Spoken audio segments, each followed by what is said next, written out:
Hey everyone. We are so excited to welcome all of you to the Jain Family Institute tonight. My name is Nolan Lindquist, and I'm here to introduce JFI, introduce the panelists, introduce a little bit on the topics of discussion tonight, and generally say hello, all of you nice people, and thank you for being here. JFI is a nonprofit research organization founded in 2014 by Bob Jain. Many of you here tonight may know us through Phenomenal World, a publication on political economy that we publish, or the Great Polycrisis newsletter on climate that Kate McKenzie and Tim Sahai write.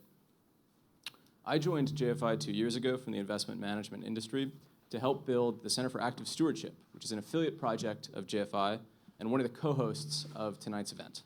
CAS focuses on the tools investors can use to try and manage climate risk in their portfolios and hopefully the real economy along the way.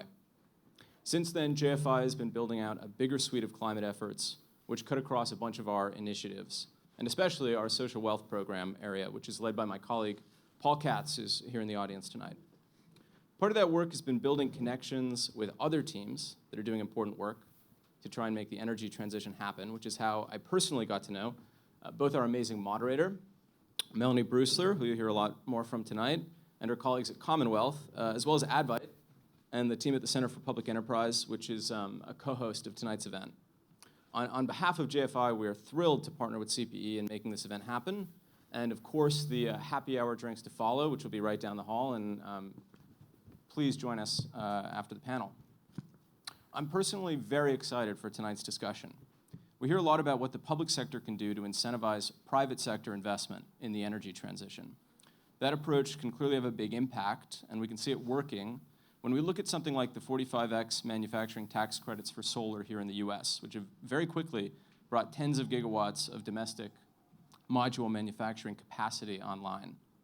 However, the IRA has also enabled the public sector and nonprofits to play a bigger role in financing the energy transition in a lot of ways, whether it's expanding the lending capacity of the DOE's Loan Programs Office,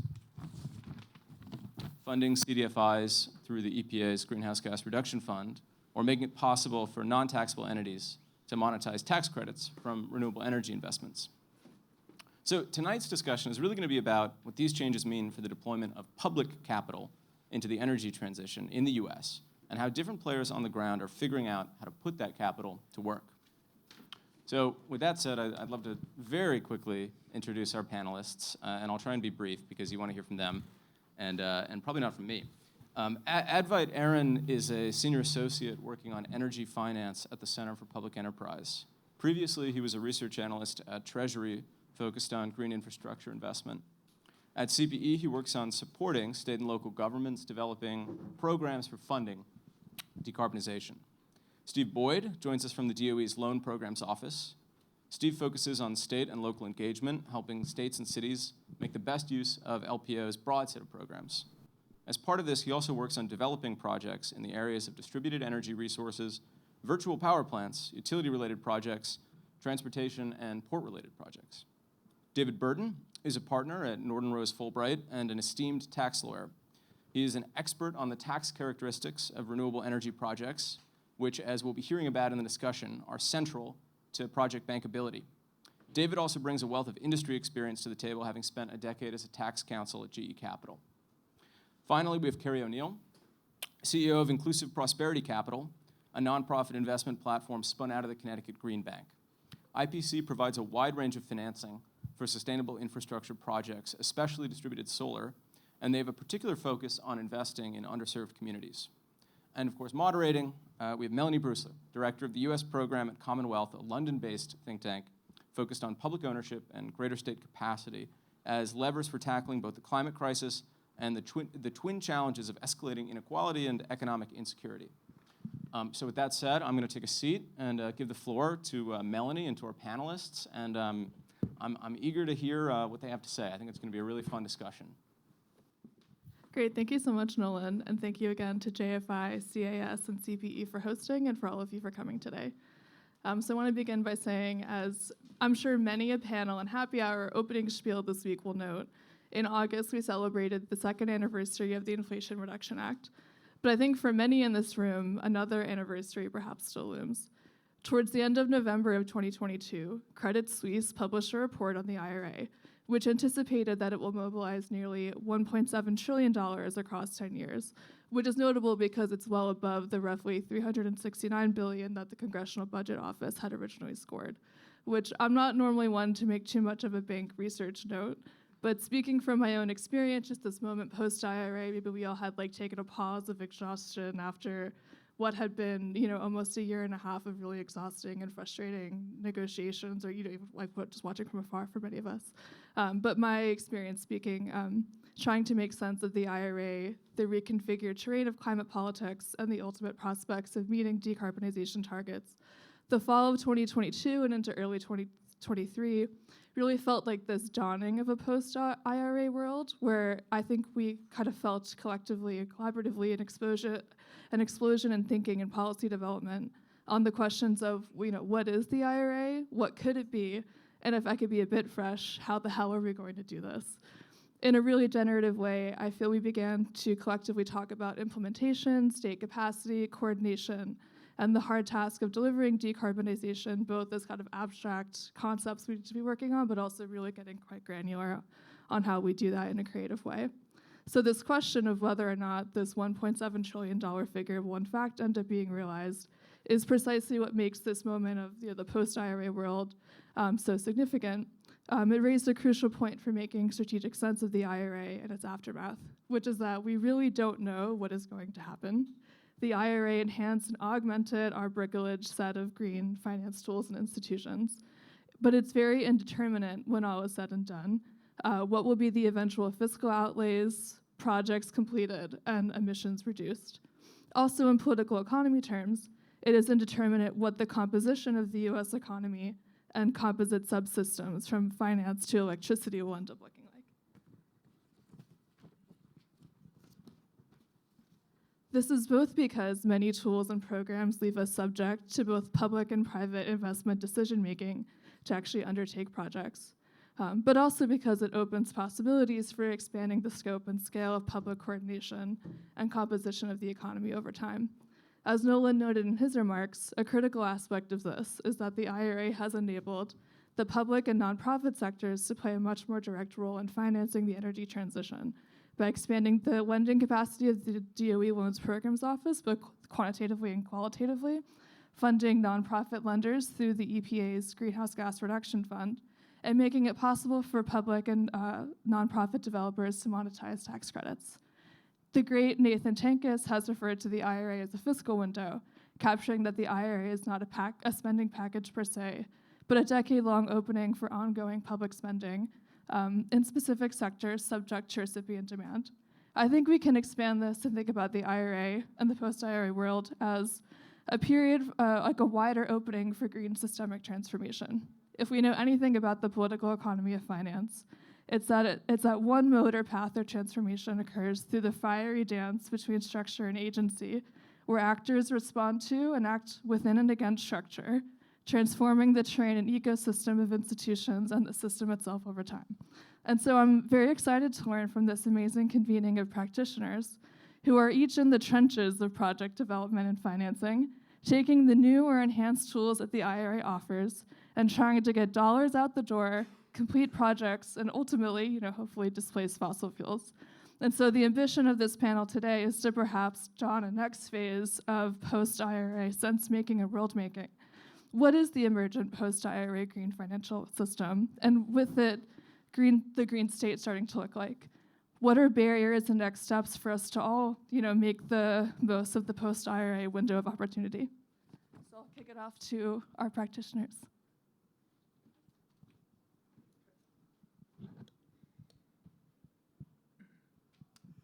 Good afternoon, David Burton. The IRA, the biggest game changer for me in the IRA is the tax credit transferability. So my firm so far has done 47 tax credit transfer deals, and we've the volume of tax credits transfer is about 5.6 billion with a B. So that's a huge amount of capital injected into clean energy projects. And the transfers are getting more efficient. The negotiations are going quicker. Right now, the transfer agreements are maybe 15 pages. They started off maybe 30 pages, so people are kind of getting focused. They're starting to be market standards. And you can kind of go start to finish, in a month, give or take. So that's a big difference versus tax equity, which is hundreds of pages of documentation and probably 3 to 6 months of negotiations. So that's a huge change, and it is transformative. And if we didn't have transferability, there were so many new tax credits created and expanded by the IRA that there wouldn't be enough tax equity appetite out there to monetize them all. So we are seeing new entrants into the space who are not tax equity investors. So we're seeing pharmaceutical companies, we're seeing entertainment companies, we're seeing retail, we're seeing car makers. None of these types of companies were investing before in tax equity, which was pretty much dominated by banks and insurance companies, and then occasionally Google or a tech company that wanted to be green and was relatively sophisticated. So that's a huge change, and really important and really critical. What has not happened is that one of the sort of policy objectives of the IRA was to, quote, democratize tax equity, right? And to make it possible that two guys with a pickup truck and a dog could become solar developers and monetize their tax credits successfully. And we really haven't seen that. And in the analysis of the deals we've done, really the most important factor is the credit quality, as in the credit rating of the seller. Because these buyers, again, they don't want to have to underwrite a whole project and understand project finance and tax principles and all these complicated things. They just want to sign a contract, write a check, and know that they're going to be protected if something goes wrong. And therefore, they put a lot of weight on, well, who's selling me these credits, who's giving me the indemnity? And it's really, that's the most critical factor.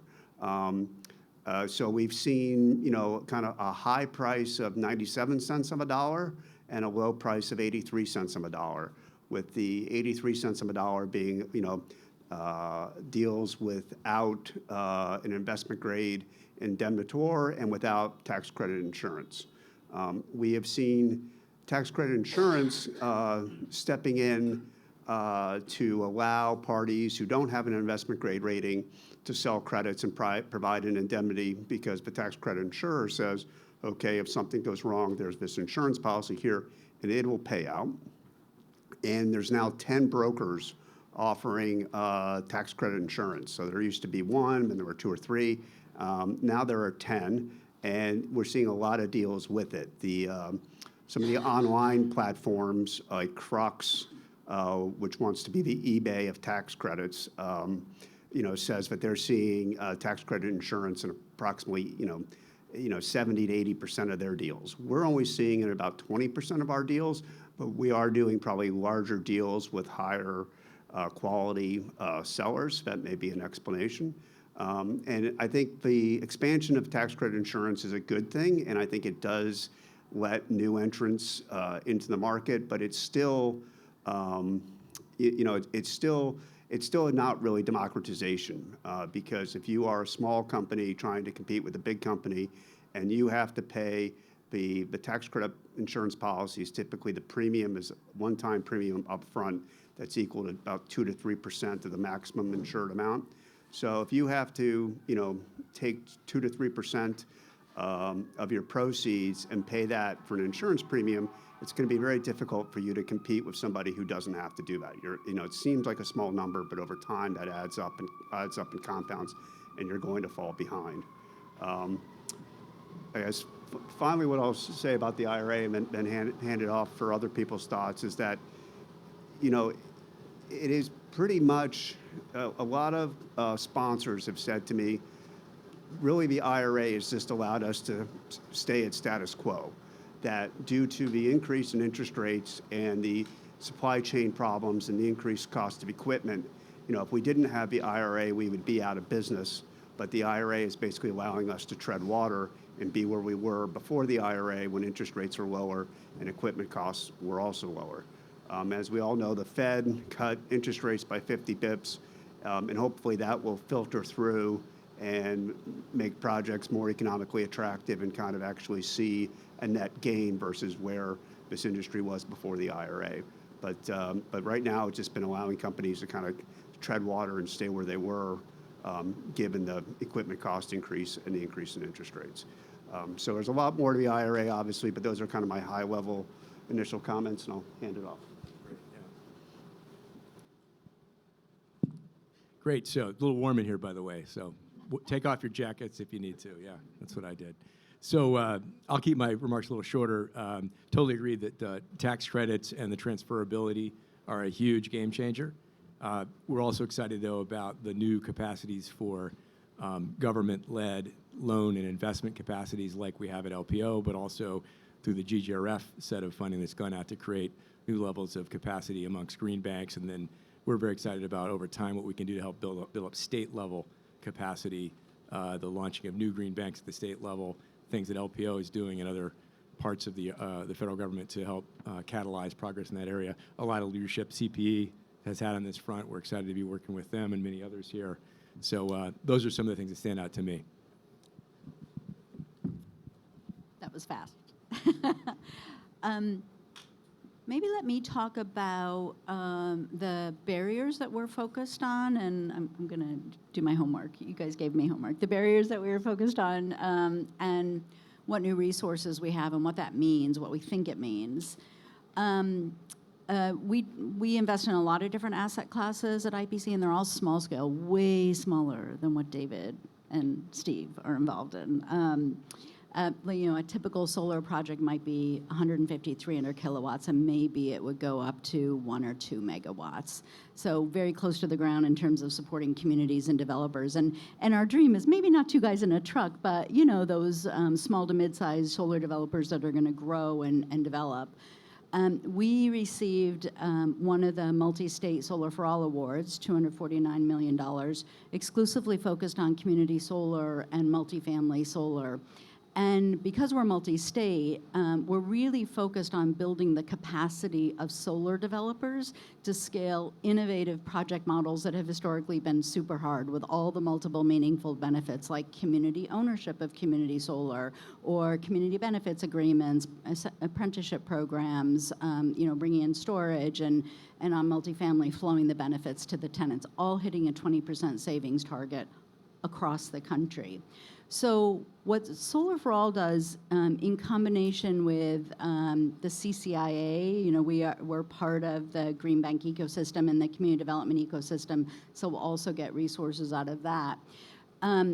It brings us first into markets that we wouldn't heretofore be in, as opposed to just the Northeast markets and, let's say, Illinois and California and maybe New Mexico now, coming online. We can go into a lot more markets. With the tax credits, we have the opportunity for a lot of different optionality. IPC itself, which is something that Connecticut Green Bank kind of spearheaded, was the ability to take a nonprofit or a quasi, create a for-profit blocker, and then do tax equity partnerships. So IPC has done this and aggregated up projects. We've got 5 partnerships, but at that small scale. Awful business model, right? It doesn't really scale very well. So now we have optionality between transferability, so we could use our for-profit blockers and do transferability, and we did do our first sale for about $990,000 of tax equity, and the pricing on those we'll call it sub-$1 million deals is very different than the pricing you talked about. The pricing is more like 79, 80 cents. We got significantly higher than that because we have a track record of underwriting, and we brought forward a really solid credit quality and all the diligence in the packages and everything like that. We also have elective pay as an option as well. Even though we started on that process longer ago, it's taken a while to get through so we haven't actually got that across the finish line yet. And our goal is to work throughout communities to teach others how to do this, and really scale the capacity of communities, developers, and in other players in the market on these innovative models for underserved markets. At the same time, because of the GGRF, we want to bring co-investment opportunities to community lenders and green banks all across the country, and bring them opportunities to learn in a standardized way, like don't create new loan docs, buddy along with us, and let's start to create some standardization on these pretty hard, innovative models to serve underserved communities. And then ultimately, if we can get traction there, we can graduate up to maybe LPO with state green banks and SEFI, very aspirational, or maybe first we're going to graduate up to NCIF, right, and start to package up loan purchases. Maybe that's the next step, or maybe we'll see. Maybe it's like both and. I know others are first going through SEFI, so we'll watch, kind of what that goes, what that looks like. And so all of these kind of tools coming along at the same time is super exciting. I know, though, we'll talk about some of the barriers around, like, Davis-Bacon and BABA and NEPA, and there's a lot that's going to come with all of this. So, awesome. Well, thank you so much, everyone, for giving some introduction to the barriers you guys are facing and how you guys are tackling it. As you guys can kind of tell, there's a lot of vocabulary involved in finance, in policy, and the interaction between the two. I think maybe this is also just my job at CPE, Center for Public Enterprise, but I'm going to help simplify that just a little bit. But I think first things first, it's so cool to like be on stage with people whose like expertise and knowledge really like informs and inspires the work that we do at CPE in the Center for Public Enterprise. We have not like one, but like 2 rooms of people watching this, so I think there's a lot of interest here as well in understanding really how finance can shape the green transition, which is pretty cool and very important. So anyway, my general workspace is really about identifying and addressing the barriers to mobilizing public and private investment. And there's a lot of terms here involved in the world of mobilizing investment, like tax equity and tax credits, transferability, loan. Even that word itself is not something that a lot of people sometimes get in the community development space. So actually simplifying this and demystifying it is going to be really important, not just for folks here listening in, but to a lot of local, community, and state-level developers who are really, really interested, legitimately, in building resilience and green energy and decarbonization in their own communities. So I'll focus, I think, how I want to respond to this, maybe about 2 broader stories. One thing that Carrie mentioned was elective pay, or direct pay. I'll talk about that. It's one little provision of our 2-year-old toddler Inflation Reduction Act that actually really does substantially level the financial playing field for a lot of public sector investment. Not totally, but a lot. Now, the second one is going to be about how project developers, both public and private, can sometimes find it really hard to build projects even still. Getting construction finance is hard, I think, regardless of a lot of the solutions on this table. And then after that, I'll have some thoughts about this, but I think we can all get into a discussion amongst us about how these little factors and barriers interact and how our institutions can really work to address them and how we're already thinking about them. So I think let's start there. So direct pay. Direct pay is also legally known as elective pay. But before I even get to what that even means, first we have to talk about how renewable energy projects get built in this country anyways. You have private companies, developers, that want to build energy projects. And when they do, when they're done building the energy project and when it's generating energy, they can get a tax credit from the IRS for maybe about 30 to 70% of what their project's worth. Those tax credits, 30 to 70% of your project's worth, you don't normally pay that much in taxes anyways if you're a developer. So what private developers have normally done is what's called a tax equity transaction, where they sell their tax credit for cash. They get cash, they get to build their project. In return, some investor, like a bank, gets to use that tax credit to offset taxes that they would normally pay, and they pay a lot more taxes. It's supposed to be an efficient transaction in theory, but I think, as Dave described, these documents are long, these transactions are weird and bespoke. Different entities have different credit qualities. Nobody's really sure, what the future of this market looks like because it's all so specific to the developer, to the investor, so on. Now, transferability is one solution to that. You can actually sell off your tax credit on a broader market rather than doing this kind of partnership. But that's all still what private developers are doing. What the Inflation Reduction Act has done is that if a public institution, like a state government, local government, a university, New York City, wanted to build an energy project, they normally couldn't get any of these bonuses because they don't pay taxes.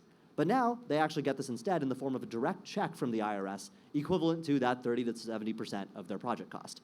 If they're building a $100,000 project, they're going to get $30,000 back or more, depending on the kind of bonuses they meet in the law. So that's direct pay, that's elective pay legally, and it's pretty big. But leveling the playing field financially, mostly, there's some still nuts and bolts there that we need to figure out, but leveling the financial playing field is not the same as leveling the administrative playing field. I think one thing that folks at CPE have learned very, very clearly over the last year is that lots of local developers have never touched an energy project before. They don't know what they are really working with. That's why institutions like IPC are around to help support them. That's what Solar for All is for. And those are what we can do to help some smaller agencies and smaller groups like that. But because local governments haven't really done renewables before, interacted with the IRS, a lot of them only have a few grant writers on staff to even manage interacting with programs, and now another federal program's on their plate. I don't know. I'm not entirely convinced that direct pay at the very local levels is the best way to actually bring the benefits of the IRA to communities in the most efficient manner possible, which is really what CPE has been working on. It's really about bringing those financial tools to the state level. We've been really thinking that state governments are the best places that can take the lead in preparing and building these clean energy projects that make use of this very transformative provision. State governments have a lot greater capacity to work with the IRS. They already kind of do. They can orchestrate project finance better. At least they can already learn. They have other financial institutions they can learn from. And they can also, most importantly, access pretty concessional financing either through programs in the Greenhouse Gas Reduction Fund, which we might talk about a little bit later, but also right now what I'll talk about is concessional finance from the Loan Programs Office, which Steve works at. Now, Steve mentioned this a little bit, but essentially what the CEFI carve-out really looks like, the State Energy Financing Institution carve-out. Sorry, more vocabulary. Where we're going with this is, if a state government can take the lead in financing clean energy stateside with their own budgetary resources, which they have, their states, they can access a lot of federal loans at really cheap rates. Some of the state green banks we're working with are taking this to heart, and they're working on pretty ambitious programs. One we're working with is working on trying to see if they can use this kind of financing to build lots of school solar across a whole swath of the school districts across their state through their own money, through federal money, at pretty cheap rates because it's possible, and they have the capacity to do it.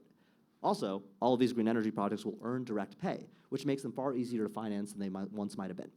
For a state like New York, this is actually pretty important insofar as the State Power Authority, New York Power Authority, is now mandated to build renewable energy. If they're not going to get direct pay, the financing just it's not going to work out. But now they have it, they have that benefit, and they can participate on an even playing field with the private sector and actually helping deliver a green transition. If it can't happen without direct pay, it's not going to happen. But thankfully, we have state governments that are really taking charge there. That's the first thing. That's the first story, all about direct pay and how it actually, it requires capacity building to really make use of it. But once you even have that capacity still, getting projects built is like the whole second part of this challenge. So I'm going to really quickly talk about construction finance. Whoa, I know. Basically, the way this goes is you need money to build your projects before your projects get built and then earn money. That seems like a little bit of a problem and a little bit of a mismatch. It sucks for a project developer because the construction phase of a project is the riskiest phase of the project. If you're not going to get financing during construction, it probably means that no investor is really confident in what you're going to put out on the other end, even if, once it's actually built, it'll do just fine. That's the kind of situation we're in, and that's what makes it hard for developers to take on debt to finance these longer-term investments that are really necessary. Construction debt has a few other qualities that suck. It's floating rate, it responds to market interest rates, it's short-term, and investors are a little bit nervous about unfamiliar projects and structures. So what CPE has been telling a lot of states and green banks is that they need to create lending institutions that know developers well, trust their business model, and who can ensure that securing debt and keeping it going over the long term is not a burden for the developer, public or private. So Carrie mentioned— How's that going? It's going okay. I actually think there's a lot of green banks coming up, and I was actually just about to get to this, where the Bipartisan Infrastructure Law and the Inflation Reduction Act actually go quite a ways towards getting this going. There's the climate action plans that states had to put together that then led into states creating lots of green banking institutions. They could be existing state financing authorities, they could be new green banks entirely, but states are trying to take lots of federal money and build the capacity to do this kind of project development, to construct projects. Whether it's through the Energy Efficiency Revolving Loan Fund or the programs within the Greenhouse Gas Reduction Fund. Those are just aspects of these laws. These programs really allow state governments to steady projects during construction and into longer-term operation through longer-term, better risk-tolerant, fixed-rate construction financing. Some state banks we're working with actually are getting very ambitious with this, where they're working on really creative structures to finance as many projects as you can, kind of all at once. It's like the way they're doing this is that they're providing these low-cost loans through their balance sheets, through support of these federal facilities, to projects backed, repaid, collateralized by the direct pay that those projects would eventually earn on the back end. You put a loan up for a project first, it gets built, you get paid back a little bit immediately once the project is placed in service with direct pay. It works like a circle. It revolves. These are called revolving funds. That's kind of what the name is across all of these states. And these funds revolve because how it works is you make a construction loan, you get paid back, you make a construction loan, you get paid back, you make a construction loan, you get paid back. It happens in housing. We're trying to bring that system to energy as well. And I think a lot of states are picking this up. It's pretty ambitious, and it allows them to build more rapidly. So we're working on a few more things, but I'll spare you guys the details. I'm just trying to give everyone a little bit of context in this room about how to demystify some of the financial stuff that we're all working on here for folks who are really interested in bringing that to their communities. Really, our jobs are about ensuring that our community leaders, our state governments, our federal government, developers who are interested in supporting communities can really think about using financial tools creatively to support our shared decarbonization goals. The Inflation Reduction Act really does empower states to get in the business of doing decarbonization, and whether it's a technical engineering aspect, the financial engineering aspect, but clearly that requires building capacity. But I'll step back before I conclude and give it back to Melanie with, I think, a broader point. Why is any of this even actually necessary? What's with all of this work with states, with the federal government, with these programs? Why are we doing this in the first place? I think we all talk a lot about mobilizing private investment. We talk about the private sector and its role in the transition. Truth be told, I think for a lot of investments that matter for communities, and I think this is also something you'll see where the data is concerned, where projects that are big and established, they get finance. A lot of other projects don't. The private sector, at least to CPE, isn't always the best at financing new energy or climate infrastructure on its own. Investors are risk-averse, sometimes very uncomfortable with new kinds of structures for financing projects, with taking on long-term debt, with providing loans at concessional rates. And sometimes a lot of investors in the private credit space, especially, will have pretty high and inflexible return expectations. Plus, projects that have high financial returns, accounting returns, are not necessarily the ones with high social returns. And I think balancing this is not something that is it's not very clear to me, I think, how existing institutional structures are going to be able to balance that trade-off, especially as the public and private sector work together to really build on how we can deliver a green transition in all of our different localities, states across the country. So that's where I think the public sector is best poised to come in through these kinds of programs and through supporting the creation of new markets. With higher risk tolerance, through market creation, through taking longer-term debt positions, by channeling investment returns into new investments. That's how state governments and green banks and the federal government can all really support the development of critical projects. Any project that I think we agree that doesn't happen, that we agree should happen, that does not happen, I think that's a policy failure. And if that kind of critical project that we think should happen, that does not happen, if that doesn't happen because of finance, I think that's where we all get our work done. And I'm really excited to hear a little bit more about actually how that happens, but I'll turn it over to Melanie. Great, thank you. Well, I think my first comment will be, please feel free to ask questions of each other and speak over each other and have a lively debate and conversation through this. So kind of keeping with the theme of what is the emerging financial or green financial landscape in the U.S. and what might be barriers and opportunities, I was really struck by your comments, David, where you expressed perhaps some apprehension that transferability for tax credits has really democratized that tool, but it did seem quite interesting to me that still with this tweak that the IRA did in terms of introducing transferability, there is still this opening around the kinds of actors that the tax credit tool or market might be interacting with. And I think more broadly that raised for me, amongst all the institutions and tools that the panelists interact with, the sense that by slightly changing or augmenting this set of institutions and tools, we are opening up a new vista of actors who are engaging with the public and this process of project financing and project development. So I want to open it up to you, this question of, are you seeing already that with your institutions and tools, you're interacting with new actors, both public and private, and what is that raising for you in terms of both opportunities and also barriers? Let's see. Yes. So I've seen interest from a number of universities, large universities that were, thinking about replacing their electrical plant on campus or their HVAC system, and now they're saying, we were just going to do this as like a state funded thing with maybe tax-exempt debt. Let's think about direct pay. So I am seeing that, but those conversations haven't gotten a lot of traction. Like the calls come in and we have some interesting discussion, and then it doesn't seem to really take off. There's a fair amount of intimidation about the direct pay process. I think probably unjustified. First of all, a lot of the nonprofits just don't have anybody on staff who knows anything about the tax system. It's just very, why would they, right?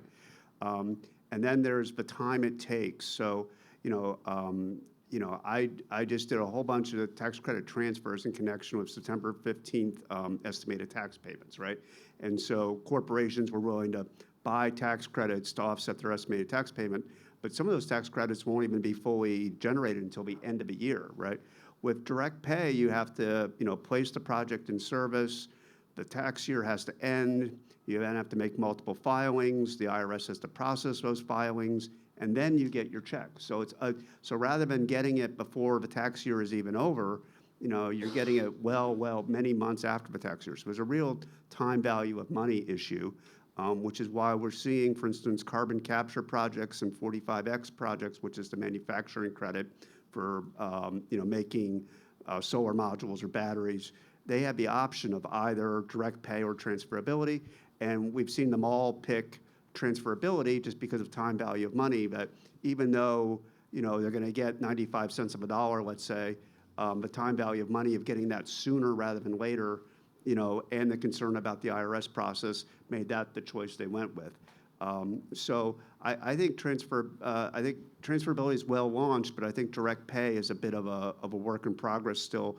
Some of it is education, and then some of it is just needing to see how the process plays out. I think if some high-profile projects get through it successfully and that's publicized, people may say, "Oh, okay, this isn't so scary. I can do it too." And it is, right, like there aren't enough stories of like people who made it through the other side. Right. And it is a different process. So it requires a fair bit of like, what's the playbook? And what's the playbook for this type of project or that type of project, or where are you located? So I think that's true. For us on transferability, I'll put a plug in for, it was a really great discovery process for us. Well, first of all, in the small C&I tax equity market, it's crap. Like everybody's exited, right? So for us, it was like, oh my God, like what are we gonna do? Well, direct pay we're still trying to figure out. We haven't gotten that across the finish line. But on transferability, we went onto 4 platforms. We got responses from 3 platforms. And we had 12, kind of expressions of interest on the deal that we put out there.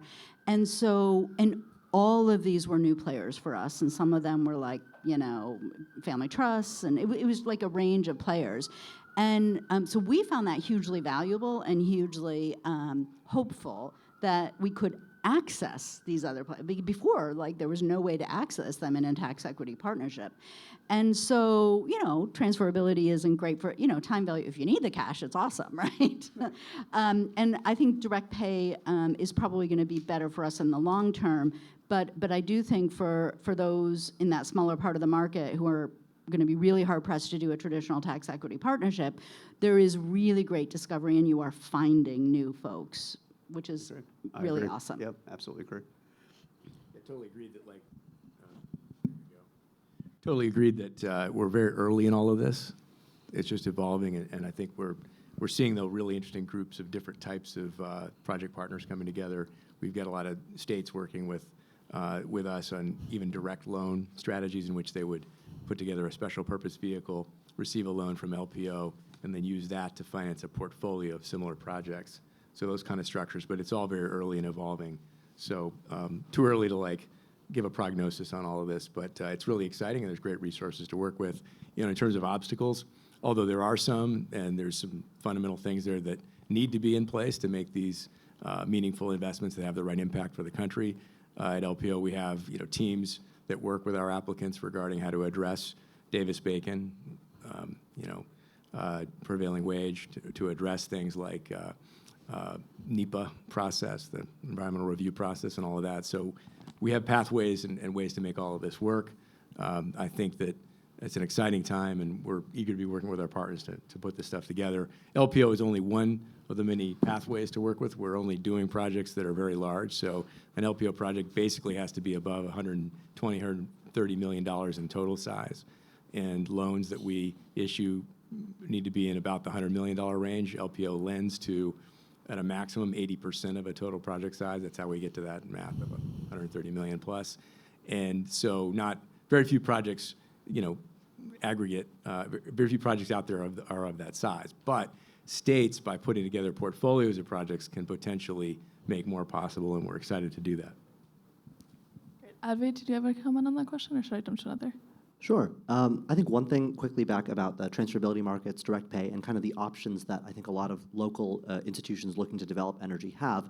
One state that we're working with does not have state-level authority to, I think, own or develop projects itself. So I think a lot of the stuff I was saying about state capacity and ownership, management of direct pay doesn't necessarily work. But what they are doing instead is they're working with tax consultancy firms, and they've hired some out to help do some contracting, and they're going on a road show essentially to different communities telling them, here's how direct pay works, here's what it takes to actually access the portal, work with the IRS. We are going to make sure that if you are going to try to get direct pay, we'll take a cut to pay our little tax accountancy folks. But in the meantime, thanks to us at the state level, we're going to build a platform for you to understand this process and make sure you get your payments smoothly. We're here to support you. And that's, I think, one way states are kind of coming around the in this case, the state can't own the project and do it itself. So they can't access some of those benefits, I think, of aggregating projects in the special purpose vehicle structure like some others are doing. But I think what really matters here is that, when it comes time for developers at local levels to choose the options they have in front of them, are we going to go through the slog of direct pay? Are we going to go through transferability markets, which we're new to? I think in a lot of ways, states' efforts, like this state's, to actually build that kind of capacity to help local governments understand, it will take time, and I think that's also why this is taking so much time already, even 2 years later. But I think this is the kind of thing that states are best poised to actually act on. So I wanted to give that example. Great, yeah, and I think each of your comments in different ways sort of seem to me to raise this aspect that I find quite interesting, which is that you each represent like a tool or a market or set of institutions that do project financing in a certain way, but already it seems like you're interacting with different actors who are also experiencing or interacting with these new tools and don't necessarily know how to move forward, even if they really want to. And so I'm really curious how, this may be like an abstract question, but like how are you seeing yourselves in terms of being these like nodal actors that also are perhaps helping others to learn or develop their own capacities? Which may be a broad question, but I'm kind of curious how you're seeing this project. That's IPC's approach overall, and certainly when we think about our Solar for All program, we're trying to do that with a handful of like 7, 8 different innovative project finance models. And we're just one award, but we're in this cohort of 60 predominantly state awards, and it's a really collaborative, lovely cohort that's really into sharing. And so I think there's an amazing opportunity to share, what are these project models, when are you using direct pay, when are you not? How can we get your local lenders, your CDFIs, your green banks, your credit unions engaged, right? And so we can expand the capacity. How do we train your developers and communities on these different models? And so I think that's one way we do that, to get everyone kind of on the same playbook for these very, challenging project finance types at the community level. And really paying attention to the states that are looking at CEFI, like that's a place to kind of double down and see if we can start to aggregate transactions, and maybe they're doing it on one transaction and get them into another type, right? Because they've plowed the ground. Because I'm aware of some of your interesting transactions. They're a little different than kind of the stuff that we're talking about.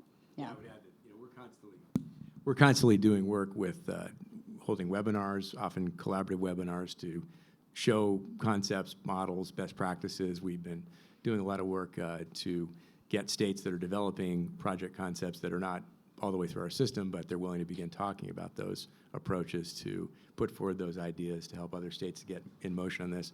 Because the tax credits are such a huge opportunity, essentially the states really need to figure out ways, states and other entities need to figure out ways to make use of these tax credits. LPO is only one avenue for that.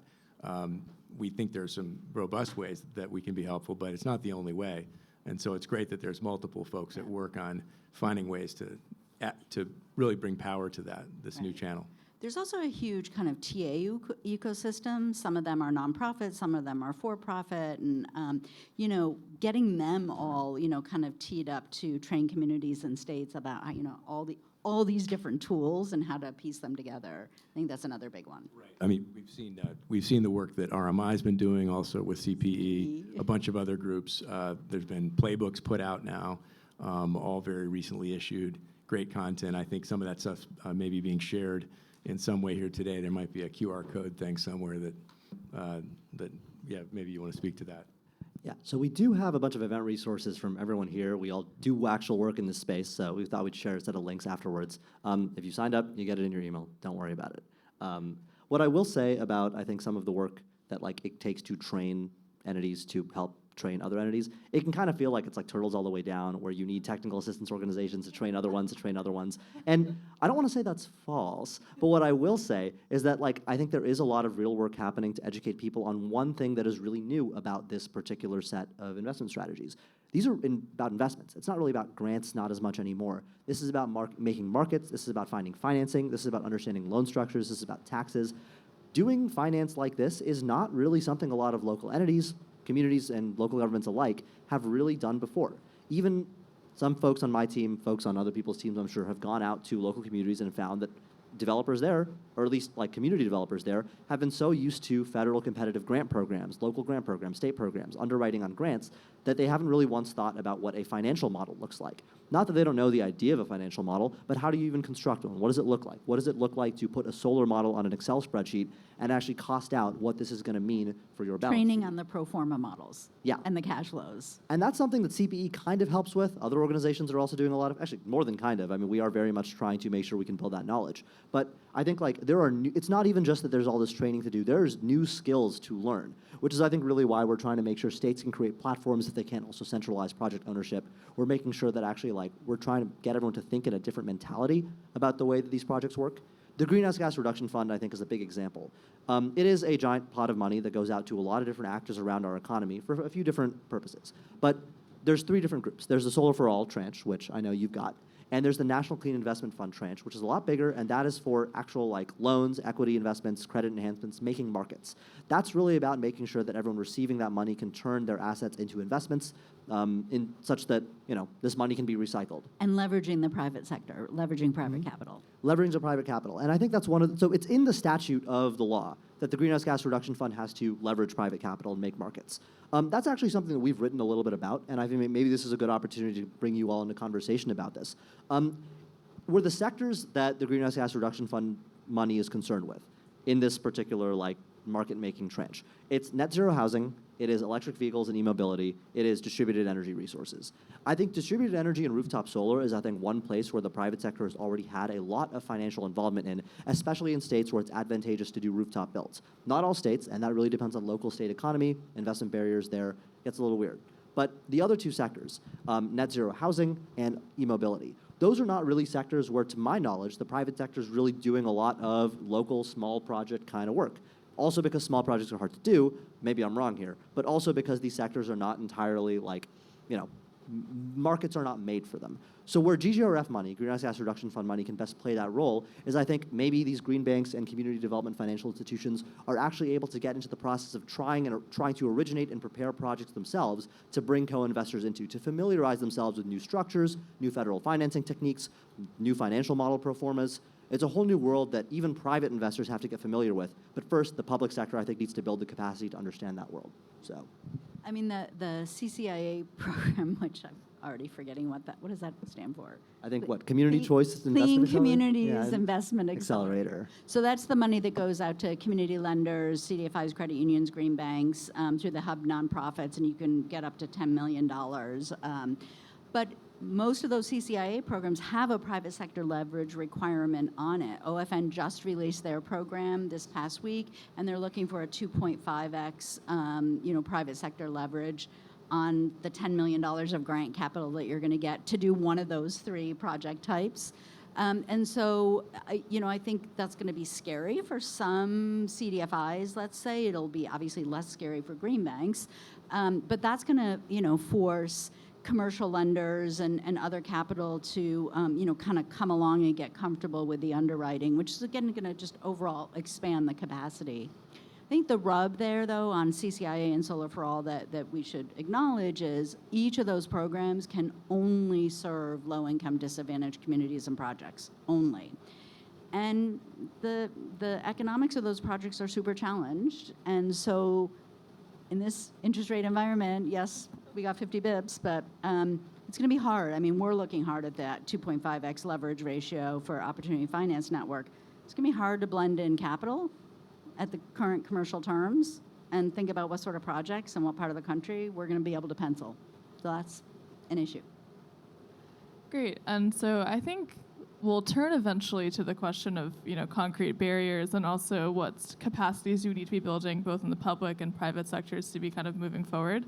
But before that, I wanted to raise, where have we seen capacity kind of existing and being operationalized positively already based off of the tools that exist? And from there, what is your sense of how successful is this project going? I know it's still early days, but I think for many that are not, in the deal room or really, quite attentive to project by project financing and development, what is your sense of how things are going? Just because it can be so difficult to kind of quantitatively follow. I mean, the adders, right? And the ITC adders, is that a success?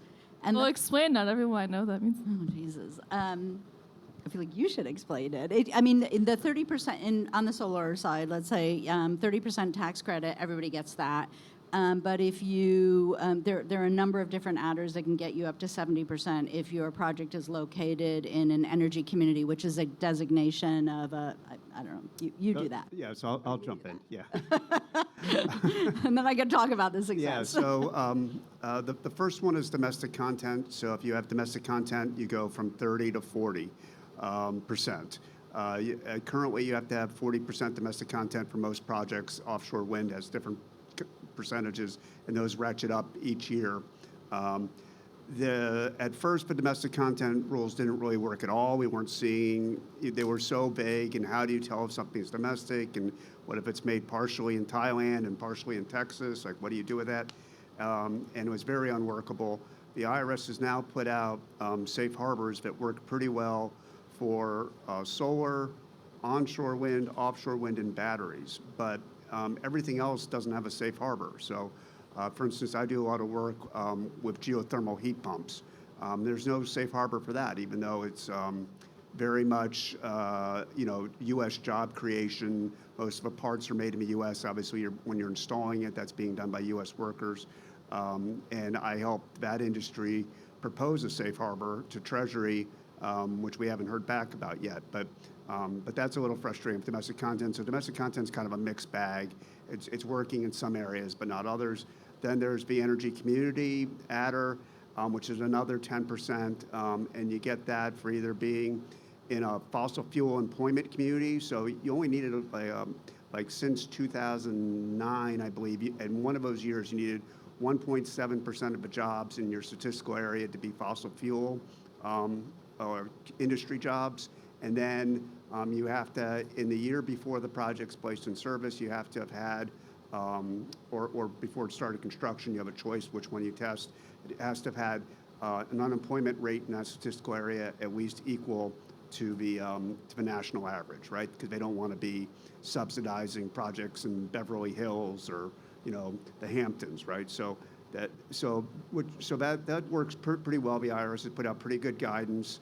The other two adders are for being in the same census tract or an adjoining census tract to a closed coal mine or a closed fired coal plant.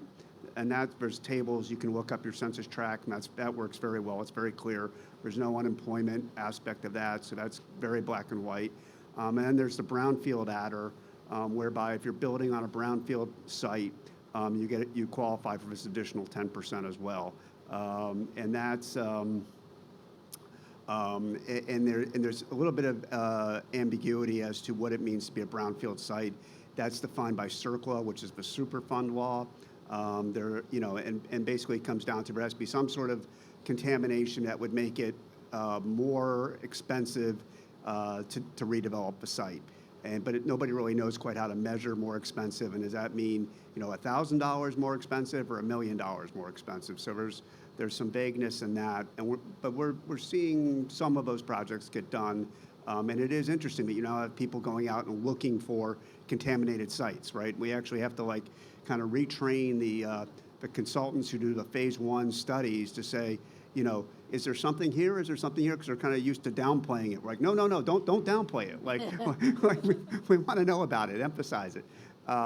So that's good. And then there's a program where you have to apply to the Department of Energy for the low-income adder. So you have to apply to the Department of Energy, and the Department of Energy has to make a recommendation to grant you an allocation that then the IRS actually grants, and there's a cap on how much can be allocated a year, so it's a competitive process. So you cannot just assume that even if you meet all the criteria for being a low-income project that you're going to get the allocation. So that's And many of those were oversubscribed, They which are, is right, exactly. which They are for those of us working in underserved communities, that was a real success story.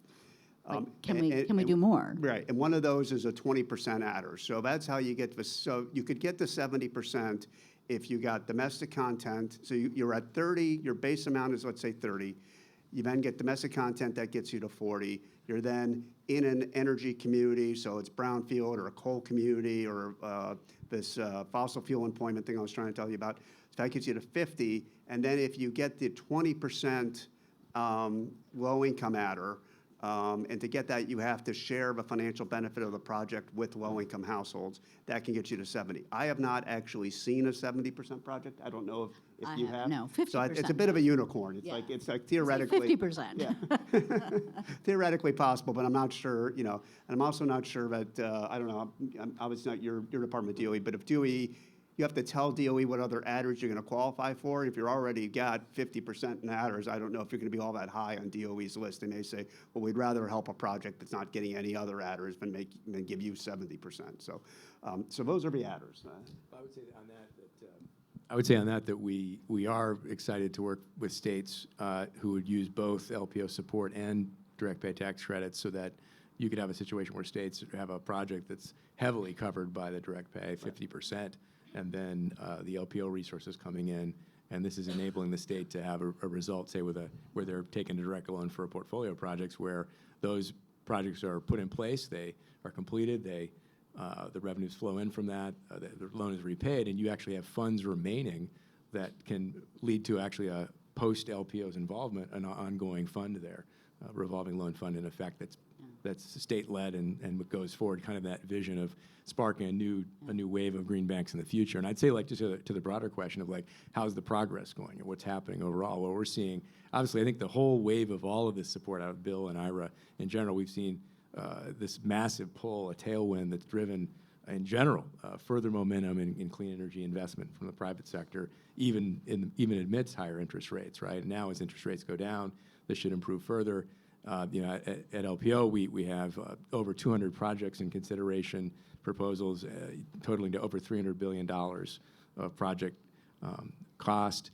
We're announcing new announcements all the time of conditional commitments. We'll have a whole wave of this activity throughout the rest of this year and ongoing. I think tremendous momentum. DOE itself has issued many tens of billions of dollars of the funding and has much more ahead. So it's an exciting time for sure. Advi, or Oh. Gary, do you want to? I do want to say one quick thing about domestic content, and then I want to actually ask about labor and how that plays into tax credits. But about domestic content, I think you described it really, really well in terms of how that actually stacks into a project, and the safe harbors that you can get for some technologies, but how they're not there for others. It would be really cool, I think, to see, well, first of all, like an actual exemption or waiver process for technologies that maybe there's regulatory uncertainty around, or simply like a lack of capacity to meet domestic content requirements for. Treasury's going to take its time putting out the next set of safe harbor charts. But I think what I'm really worried about is that where private investors and private developers can, they don't get a bonus if they don't do domestic content, but a public direct pay eligible project actually gets no elective pay. if they don't follow domestic content. So the kinds of projects, the kinds of regulations that a public developer is going to deal with for domestic content it actually gets a lot more restricted for them insofar as only a few technologies have domestic content safe harbors and kind of a waiver process. Others have a lot more regulatory uncertainty, and if you don't meet that bar, you get nothing after 2026. And that's a major discontinuity in like how private developers get treated, how public developers get treated. So weird bit in the IRA that I wish were a little bit different. I think it's something we're going to have to work around, especially when it comes to making sure that we have that domestic capacity available to support public developers. I think greater liquidity for projects being developed by states, through states, large projects, maybe this is a way to bring more resources into the market for the public sector to purchase and procure in a way that actually meets our domestic content goals. One thing I will say is that to even get to the 30% level of credits, tax credits, direct pay, whatever, it's actually 6% multiplied by 5. The multiplied by 5 meaning using prevailing wages. If you get a 6% tax credit if you build a project, but if you're paying your workers prevailing wages, you get 30%, and that's just in the law. How does, and I'm curious how you guys are interacting with this particular provision, how's it been working with organized labor, meeting prevailing wage requirements, and I guess in the LPO's case, following Davis-Bacon rules? I'm very curious to know your different experiences with this, because it's not something we deal with. Well, I would just add that, so we have a whole team that works with our applicants on navigating and putting in place what's going to work for Davis-Bacon compliance. There's software tools. There's a variety of solutions that integrate with existing payroll packages, ADP, paychecks, all of that. It all can be implemented fairly straightforward, actually. There's certainly certain sub-markets. There's certain markets where, in certain types of project approaches and environments where there may be some challenges, but we're finding ways to address this. And I think that's also part of the sort of sharing of models and structures of how to approach this. I think as we move through this, we're going to be finding more solutions for how to tackle certain clean energy and deployment segments in the right way. And the geographic aspect of this, there are certain places that it's just harder to do prevailing wage, and there are other places where it's less hard, and that's means uneven results and impact in this moment, but hopefully not long term. So in terms of kind of what I've seen in like deals, first of all, if you started construction under the tax definition, and I'll spare you, before January 28th, 2023, you're grandfathered from prevailing wage and apprentice. Also, if your project is under 1 megawatt, you're grandfathered. So residential solar doesn't have to deal with this. Most rooftop solar doesn't have to deal with it. I guess where we're seeing the two geographies where we're seeing the prevailing wage actually being higher than what the workers would otherwise be paid at just the market rates are Pennsylvania and Ohio. I don't really have an explanation. And then there's an exception. You have to use apprentices, but you don't have to use apprentices if they're not available. So if you apply to your local apprentice organization and the organization writes back and says, sorry, we don't have any apprentices, then you don't have to use them. Most projects are not using apprentices because they're not available. The only geographies where we're seeing apprentices currently are California and Texas. So for most of the country, these rules are, it's a kind of, from a sponsor's perspective, it's kind of like a terrifying kind of foot fault kind of thing, like, oh my goodness, I'm going to pay somebody a penny below the prevailing wage accidentally, and I'm going to lose the bulk of my tax credit, and I'm not sure that it's actually, either causing workers to be paid higher wages than the market rate or getting apprentices involved because there's just not apprentices available. But it's kind of an aspirational, good policy goal, but not actually making that much of a difference from what I'm seeing currently. Great. And so I think turning to investment barriers, I think that has been a very organic thread in this conversation so far. But I'm really curious, in terms of the institutions and tools that you're working with, what are the major barriers that are not necessarily financing or kind of like your project by project that you're encountering? We've already raised interest rates or these labor requirements as being perhaps not quite as specific to just the getting money out the door in that kind of way.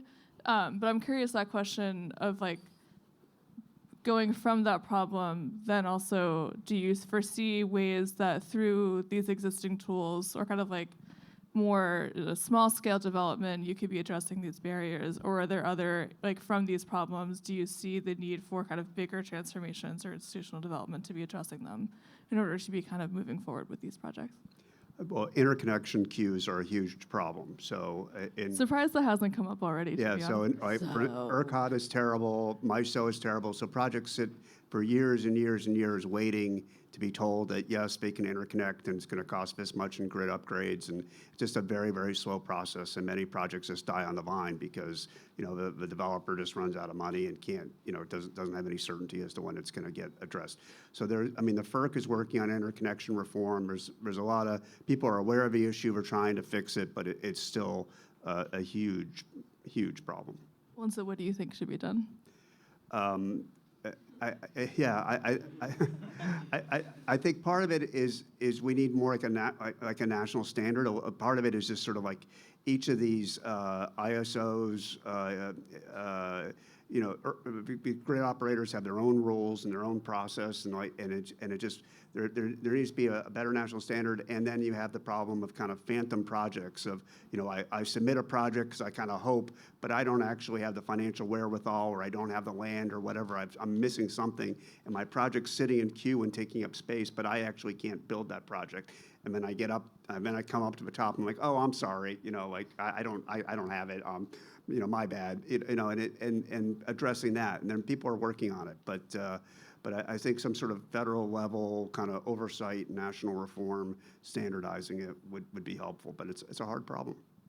Carrie, you seemed... It's a hard problem. I don't have an answer, and it's one of the many concerns about the pressure to get the money going. And let's say you now get your communities and your project developers all excited, and they put in the time and they learned and they're ready to go, and then interconnection queue issue, sit. All that, and that investment that you put in them sits. Yeah. So we're looking at creative ways to address. Obviously, there needs to be a process and progress on reforms in those areas, but at LPO we're not focused directly on that. We're looking at ways to point out where there are opportunities now. So, for example, Where things are moving. So what you can do is, for example, many power plants around the country don't fully utilize their interconnection, or they've already taken down certain units. What you then can do is you can deploy renewables, solar and storage, other things into that same footprint of that plant and make use of that unused. Having that more visible. And to by the way, developers. that completely leapfrogs the interconnection queue. Yeah. Bypasses it. You're not even in the queue. It's already there. Yeah. So this is the kind of work we're Can doing. you publish a map? There's available resources out there. That you can find that. So so we're working with a number of, there's independent power producers that look at, and developers that look at these opportunities. There's utility players and co-ops that are exploring these kind of things. So, there's many opportunities for existing coal plant facilities to, where they don't have every unit operating, to look at bringing in additional kinds of power resources into that footprint. And then you don't have an interconnection issue, right? And it has multiple benefits also, because then you can benefit also sort of a future-proof pathway for that plant, both around certain aspects of job creation, other aspects of power and reliability delivery to that region. So those are the kinds of solution-oriented approaches we're taking at LPO, recognizing that the energy system, the energy community is a very large one. We're tackling where we can key things. Obviously, everyone's talked for a long time about permitting reform in general, a big area that's necessary, and that's going to take Congress and new efforts, in the time ahead. But in the meantime, there's other things you can do. For example, you can take existing transmission facilities, right, existing transmission infrastructure, and you can do repowering and reconductoring to improve the power flow and throughput through those systems, right? And incredible improvements are possible with that, and that can address some of the congestion issues. Same thing can be done around existing pipelines and all of that, right? So use existing right-of-way, these kind of things. So I think there's a lot of opportunities, effectively lower hanging fruit, go after that now. But yes, continue to work on the permitting reform, on the interconnection queue issues, all of that also. Should have perhaps done a bingo at the beginning, interconnection, interest rates, David's bacon. Before turning to my next question, I wondered, Advait, do you have comments on this question, or should I turn to something else? I think everyone has talked a lot about interconnection, and I don't really have much to add on this one. Great. Well, I guess to close, I'm always really interested in, state capacity building. And there's many different ways to be kind of addressing that from the problem set and the tools that you're engaged with. But one thing I'm really curious, just having such an excellent lineup of people and institutions kind of in different, spheres or tools, I'm curious how you all are interacting with each other, not necessarily as individuals, but how is, through the CEFI carve-out, are you seeing interlinkages already with the Greenhouse Gas Reduction Fund, or how are things relating to tax equity markets? I think and I asked that question kind of with an eye towards thinking about state capacity building. It's not always so obvious what are the kind of interlinkages and capacities that are built through the interaction between actors, and how that might also lead to perhaps like bigger institutions over time, thinking about, how could we get the biggest possible LPO down the line in terms of how things could be interacting and changing over time? Which is perhaps a broad question, but I'm eager for you to be as granular as you can. I'll jump in on that one. So, I think, as I was saying actually earlier in my comments, we're pretty excited about over time, the benefits to the overall project finance community, to energy progress in general, by building more of this sort of ecosystem and the connective tissue between all these different types of actors. That's certainly part of the vision of the GGRF funding. That's certainly the broad vision of what we're trying to do at LPO and across DOE. DOE has a bunch of new resources that I didn't have a chance to talk about today, including providing grants for capacity building, funding to help state and even and smaller and city and county entities with technical assistance. There's also even a new couple of programs that are deploying clean energy fellows and people out to work in the states and help at the state and local level on planning and on ultimately finance activities. We're exploring some new ideas in that as well that haven't been announced yet that can build additional sort of finance capabilities. And there's no question that a bunch of these things, as Advait and others referred to earlier, are things that states and localities haven't done as much with historically. They've mostly been focused on grants and those kind of mechanisms. So there's a lot of opportunity. I think this is the pathways that are necessary. Obviously, we know that the global and the U.S. challenge is a multi-trillion-dollar pathway that has to be followed, and we have to do these things in a way that, and on the path to doing that, we have to build the capacities and the abilities among the players. This is perhaps an aside, but I appreciate your framing of usually when trillions are invoked, it's about some sort of gap that needs to be filled, but I like the framing of it's a pathway that we have to follow. But I'll others. We're really focused with states on state green banks, and they're at all levels of maturity. We're focused on the Solar for All awardees, was it the state or the green bank or some sort of nonprofit coalition, and then thinking about the project developer, universe.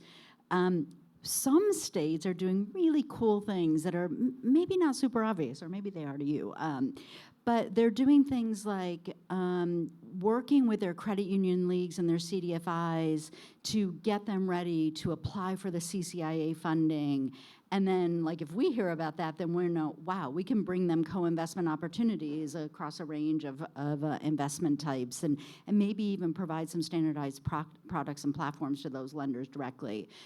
So I think it's like a state-by-state story, and different states have different resources, and then tracking who's on top of CEFI. So that's really kind of how we're thinking about things.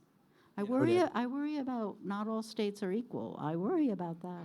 Oh, absolutely. But I think one thing that's good is we can tap into a lot of the great existing organizations that do best practice sharing, like the National Association of State Energy Officers, NASIO, CISA, many of these other groups that have been for many years building up this capacity. And now these are great channels to continue to amplify through. And this applies to other agencies as well. So one thing that's interesting about LPO and our work with the states is that it's not just energy offices that we can work with. It's also economic development agencies, housing finance, transportation entities. So many types of agencies can be actors in providing basically grants or funding to energy-related projects, built environment, transportation, and other things. So exciting time, and really what it really points to for so the rising group of new leadership in this country is that there's new opportunities in these interesting government and business interface areas, and it's a great time to be thinking about government service related to project finance and energy. Advait? Yeah, I'm going to take this in a kind of different direction and talk about some really ambitious, maybe blue sky thinking around how we can really, bring institutions together to do creative investments. It's not just the case that the Department of Energy has these lending programs and the EPA put out the Greenhouse Gas Reduction Fund. And I think, as you mentioned just now, there are tons of other state institutions already ready and willing and able to do different kinds of financing options. Housing finance agencies have a long pedigree of doing housing across the country, whether it's single family, multifamily, affordable, public, so on. They've been working on it. And now, as we're thinking about net zero housing, how do we actually bring them in to think about housing in a green manner rather than in the normal manner? One thing we've been thinking about is, well, the Greenhouse Gas Reduction Fund has a giant vertical for net zero buildings. What if we actually had housing finance agencies work with Greenhouse Gas Reduction Fund recipients to throw in, say, net zero mezzanine loans in the particular terms capital stack of the housing project that's being built? That could be a pretty useful way to turn housing projects net zero, keep them under a housing finance agency, public housing authority, and housing finance agencies already have the capacity to think through these kinds of transactions. One thing that we're looking into, there are other EPA funding mechanisms like WIFIA and the Clean Water State Revolving Fund, which are for water financing projects. Now, we're working on figuring out how this is potentially doable, but there are states looking into building solar canals and using wastewater for cooling across buildings. What if we were to use these kinds of water financing programs to do green energy, or to do essentially decarbonization financing? USDA has the Rural Energy Savings Program, really concessional financing for energy in rural communities. It's also got 1RD, which can do loan guarantees for small energy projects across the country. Maybe we can use that for geothermal. Lot of places in both federal and state governments where we can take existing financing work and throw them into projects. The way that the LPO's State Energy Financing Institution carve-out works, as we were all describing a little bit earlier, is that if states can put in their own financing for meaningful support into a project, if they can commit meaningful support to a project through any of their own agencies, as long as they're from their own budgetary resources, then the federal government can come in through the LPO, which means that if housing finance agencies and a state bond bank and a state water agency are all using their state funds to work together to support a kind of project, then the LPO can come in. And it does not have to be a green bank. It just has to be doing something that's decarbonizing the state's economy. I think that's really promising and ambitious. And if we can keep thinking through how to build these capacities to understand these transactions while being ambitious about the kind of financing we're even using in the first place, because we don't need to just devote ourselves to GGRF and CEFI. There are more programs out there under the sun. I think we can go pretty far if we think. Great, and so I think with that, we'll turn to audience Q&A, and how we'll do that is Nolan will walk around if you raise your hand with the mic, and we might, for sake of time, couch some together if they seem like they fit into certain themes, but feel free to address both individual speakers or the collective in asking your question. Great, and yeah, I'm gonna play MC and hand the mic to folks who have questions in the audience. And I think you raised your hand first, so take it away. Thank you. Zager Aswork, Columbia Climate School. I'm a master's student studying climate and energy.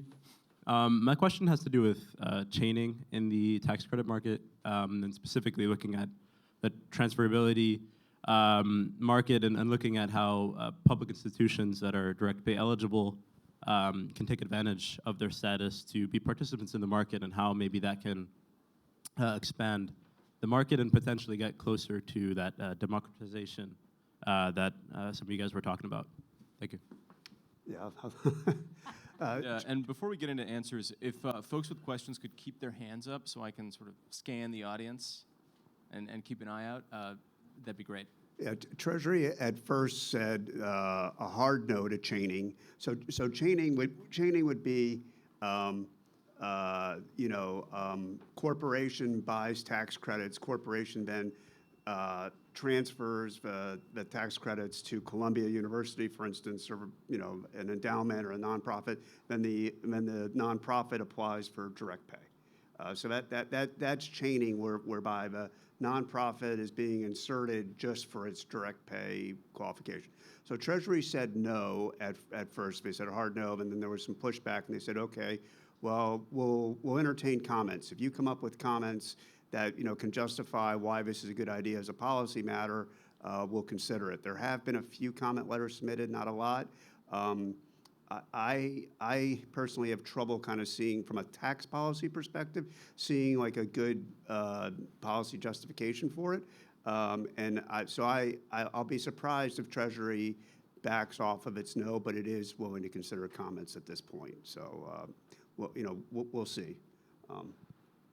So at CPE, we've also been thinking a little bit about the chaining problem, and letters are due in December, in case anyone's wondering about when the deadline is. So think about how you're going to talk to the IRS if that's in interest. But I think there are two policy justifications that I can think of that I think might be relevant for supporting, I think, this public entryway into the transferability market.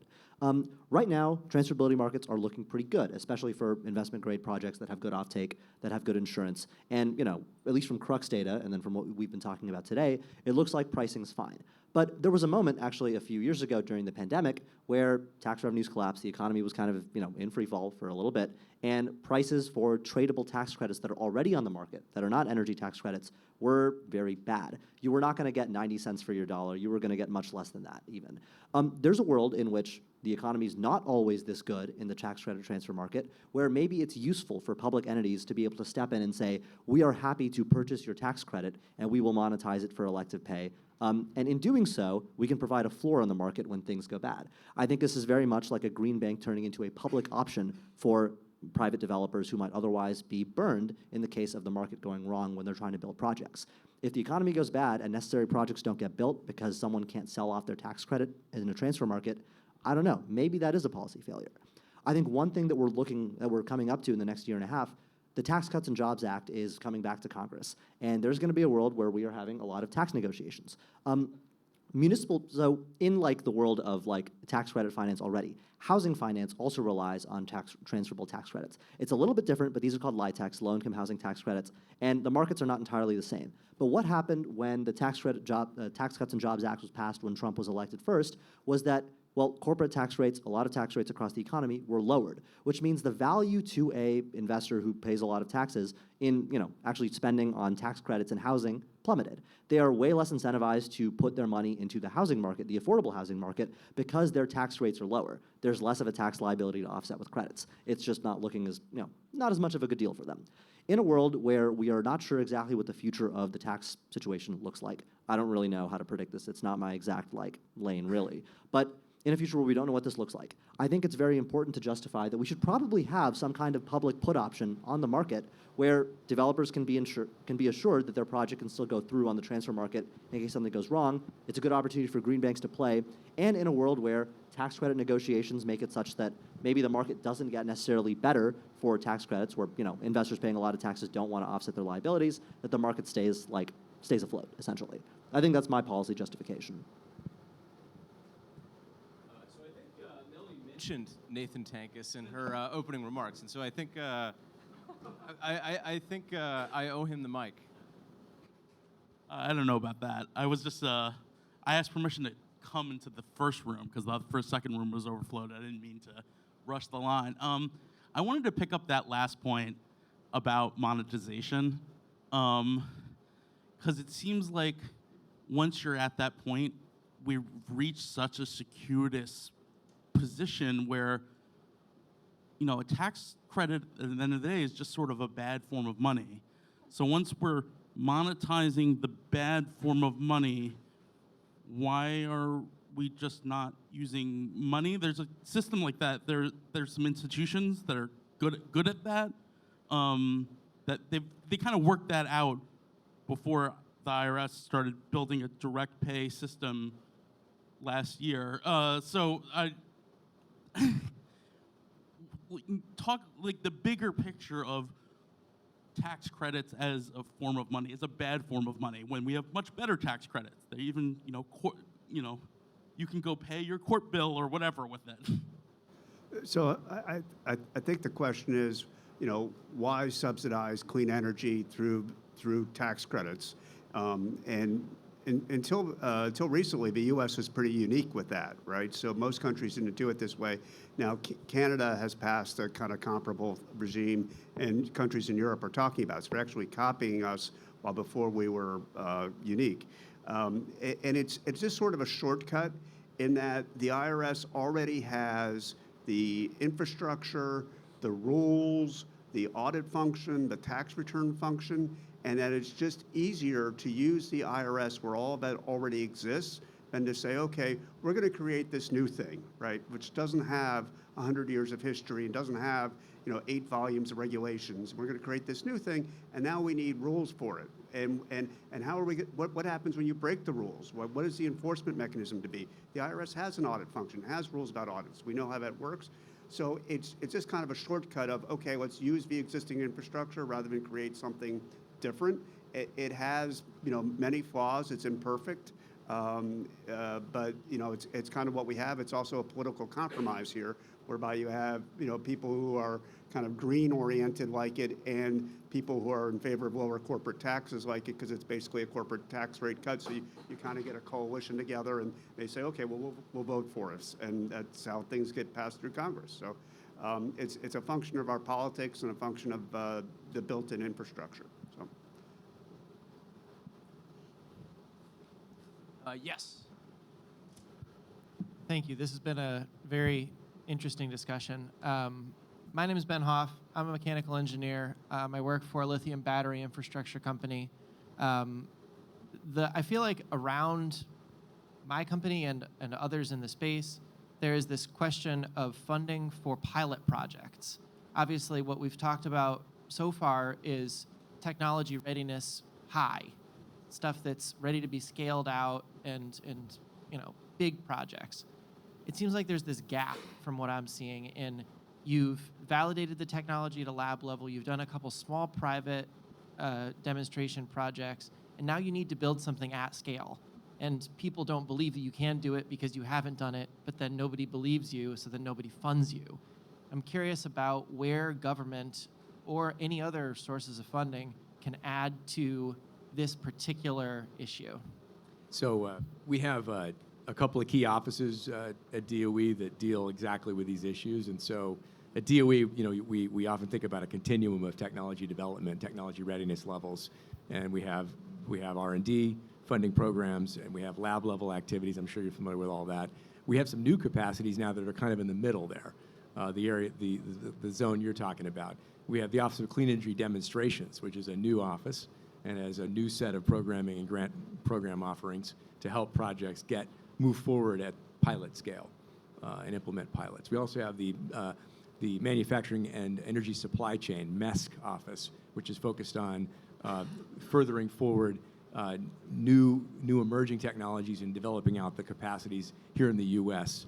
for around key parts of the energy supply chain, critical minerals, battery capacity manufacturing, battery recycling, a whole array of things. So there's new capacities that have been put in place by recent legislation and by the leadership of the current administration to address just these problems you're talking about. So I would encourage you to and I'd love to talk to you after the session here about reaching out to find out about some of those grant offerings that may relate to the companies that you're working with and some of your colleagues. So we think there are solutions there. Can there be more? Yes. We need to keep doing work in this area. I think we're excited about the growing strength in the U.S., the rebuilding of our manufacturing base, the rebuilding of our capabilities, and our reshoring of energy production capacity and supply chain here in the U.S. And so there are capacities there. We want to do more, and so let's talk about it. And then you have folks like Elemental Impact and Prime Coalition who are trying to gap fill that first of a kind or second or third or fourth or fifth, because once you're at 5, then you can start to tap into some of the other government programs. Probably not as much as needed, but they are trying to step into that very gap. I think also there's the challenge of scaling up good technology. There's a lot of examples of, I think, new first of a kind technology that's funded by venture capital, by equity, people interested in the growth of that asset. And this is research that I think CPE has been working on a little bit recently, where actually turning from, a promising new technology, let's invest in that, this could grow, into how do we deploy this at scale on a project by project basis. The investors in both situations are very different. On one hand, you have growth-conscious, return-conscious VC kind of investors who are really looking for cool, new, big things that are important for advancing our technological frontier. But the second you get to a technology, like when it comes to deploying utility-scale batteries or deploying geothermal across the country, or even for more ambitious clean techs, like, say, small modular reactors or whatever, the project finance for this actual deployment becomes really tough. Credit rating agencies don't really like the idea of volatile cash flows in the short term, especially in the short term. Investors aren't aren't really looking to put this kind of asset in their, in any real good portfolio bucket.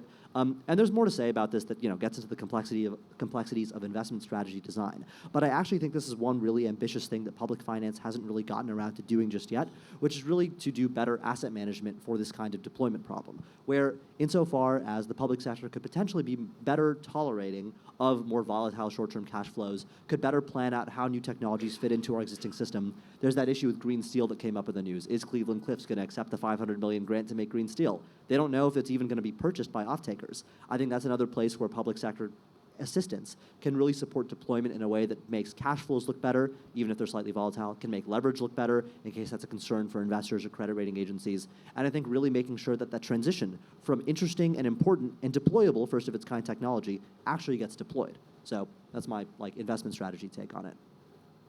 I think we can do a handful more questions, but want to note that we also have the happy hour after, so you can maybe accost each of them too with your direct questions. So. Yes, you there in the back. Okay, I'm Daksha, work in the solar industry. I'm an engineer as well. This might be a broad question. I don't have finance background, but what part of the clean energy transition are we solving by increasing the public sector capacity? Is it the pace of energy transitions, scale of energy transition, or the just transition part? Actually, would you mind repeating the question? I think just up here, the air conditioner's behind us, so it was a little muddled. I'm saying what part of the clean energy transition that we're trying to solve by increasing the public sector capacity? So is it a scale problem that we're trying to solve? Is it the pace to deploy clean energy? Or is it just the just transition, democratic energy, or the affordability part? That's a great question. Thank you. So I think if I heard you right, it's generally about what is public sector capacity able to do? Scale, pace, just transition stuff. I think the just transition stuff, I think we can already see is something that public sector capacity can help build, insofar as a lot of the Inflation Reduction Act really is targeting this kind of we have to focus on prevailing wage labor and community benefit agreements. We have to look at NEPA when we look at our investments. And for all the problems we might have with putting a lot of stakeholders in the room, I think it's really important, and we're seeing this in the CHIPS Act as well for semiconductors, that you actually can use public policy and building out public offices to really strengthen the state's capacity to really make sure that, we do get a just transition at the end of this. Not saying we're going to get there, but I really do think the IRA is giving us a baseline from which to understand how the public sector is able to build that capacity to understand the just transition aspect. I think with scale and pace, it gets more complicated insofar as I think we've talked about financial factors, why the public sector might be better, but we talked a lot about interconnection too. And that's something that, the public sector, even if it's better at doing this kind of financing for small projects and low-income communities and using federal funds, if they want to build that kind of utility-scale project and it can't get interconnection, that's not something public sector capacity per se is going to solve, except if you look at other institutions that have less to do with the financing and more to do with regulation, politics, Congress, and the interconnection queue. That's a whole different ballgame that it's not really a public versus private thing to me there. I don't know if that strikes you guys as all correct as well, but scale and pace it seems a little bit less contingent on the public-private divide than it is on the general environment and comfort with investment. Yeah, but something you talked about I think is really important, embedding the clean energy transition financing into all the public financing vehicles and making it kind of business as usual is a huge opportunity, right? Transformational. So, and then that speaks to pace and scale if we can get through interconnection. Did you want to jump in, or should we go to another question? Okay, great. Were there further audience questions? Melanie, can I ask a question? Yeah, please. If you guys were to think about a 2x2, let's say, of corporate life cycle and asset class, right? All the way from senior debt all the way to equity. If you think about that grid, where are we in the U.S. doing a pretty good job with the public sector's role in supporting that financing? And which point in that matrix could we be doing a lot better on?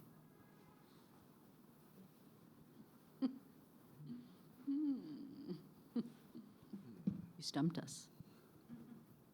So corporate life cycle, what are the columns? There's like first of a kind and then project? So TRL is one way to think about it, but also, the journey from a startup through the valley of death to a big scaled company with low discount rate.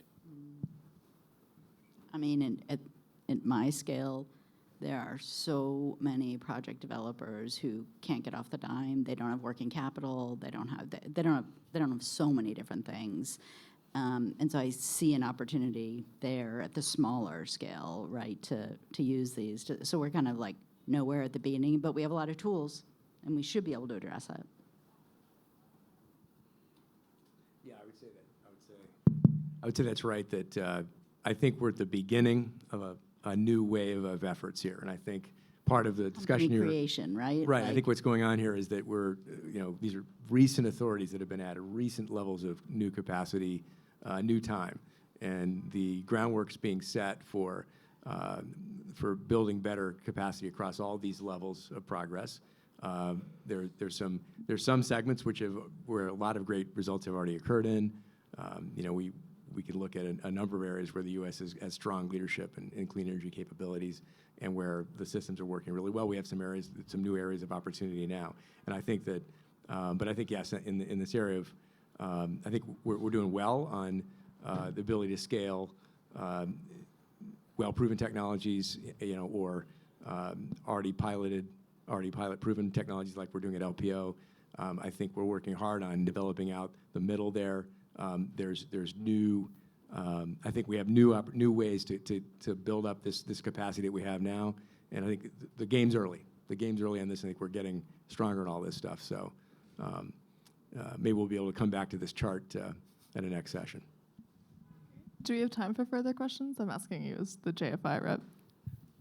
I think we should probably wrap it up and get everyone to the bar and get everyone a plate full of delicious catering from Sahadi's. I don't know about you guys, but we've subjected you to a lot. Very valiant in the face of the rising temperature in the room. And so big thank you to all of you from us at the Jain Family Institute. I thought it was a really excellent discussion. I learned a lot, and I certainly want to ask more questions at the happy hour, but would really just like to say how grateful we are and how excited we are to welcome you all and our lovely audience for the happy hour right down the hall at the JFI office. Thank you.